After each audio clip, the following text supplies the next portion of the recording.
বিধানসভা নির্বাচনের আর মাত্র 10 দিন বাকি। তার আগে রাজ্যে আরও এক আইপিএস আধিকারিককে পুলিশ পর্যবেক্ষক হিসেবে নিয়োগ করল জাতীয় নির্বাচন কমিশন। পশ্চিমবঙ্গ বিধানসভা নির্বাচনের আর মাত্র 10 দিন বাকি। তার আগেই নির্বাচনী প্রক্রিয়াকে আরও স্বচ্ছ ও সুরক্ষিত করতে বড় পদক্ষেপ নিল জাতীয় নির্বাচন কমিশন। কমিশনের তরফে জানানো হয়েছে, উড়িষ্যার ক্যাডারের আইপিএস অফিসার সর্বানা বিবেক এমকে নতুন করে পুলিশ পর্যবেক্ষক হিসেবে নিয়োগ করা হচ্ছে। নির্বাচন সদন থেকে জারি করা চিঠিতে স্পষ্ট করে বলা হয়েছে, রাজ্য ভোটের সময় আইন শৃঙ্খলা বজায় রাখা, ভোট গ্রহণ প্রক্রিয়া নিরাপত্তা নিশ্চিত করা এবং সংশ্লিষ্ট প্রশাসনিক কাজকর্ম সঠিকভাবে হচ্ছে কিনা সেই সব বিষয়ে নজর রাখবেন এই আধিকারিকেরা।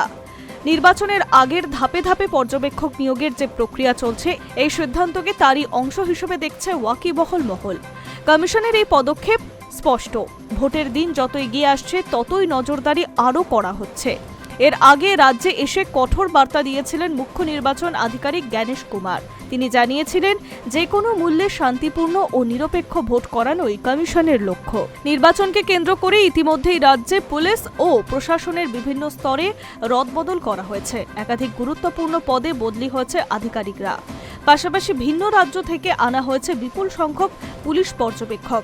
কমিশন সূত্রে জানা গিয়েছে, গত মাসেই বিহার, তেলেঙ্গানা, দিল্লি, পাঞ্জাব এবং গুজরাটের থেকে অন্তত 84 জন পুলিশ পর্যবেক্ষক বাংলায় এসেছেন। তাদের জেলাভিত্তিক দায়িত্ব ভাগ করে দেওয়া হয়েছে। এছাড়া সাধারণ পর্যবেক্ষকের সংখ্যা রয়েছে প্রায় 294 জন। তবে এই নিয়োগ প্রক্রিয়া নিয়ে ইতিমধ্যেই রাজনৈতিক বিতর্ক তৈরি হয়েছে।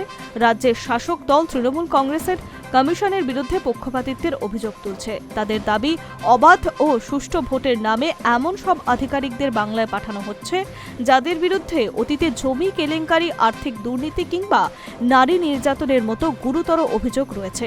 তৃণমূলের অভিযোগ, কমিশন নাকি বেছে বেছে বিজেপি ঘনিষ্ঠ বা বিতর্কিত অফিসারদের নিয়োগ করছে বাংলায়।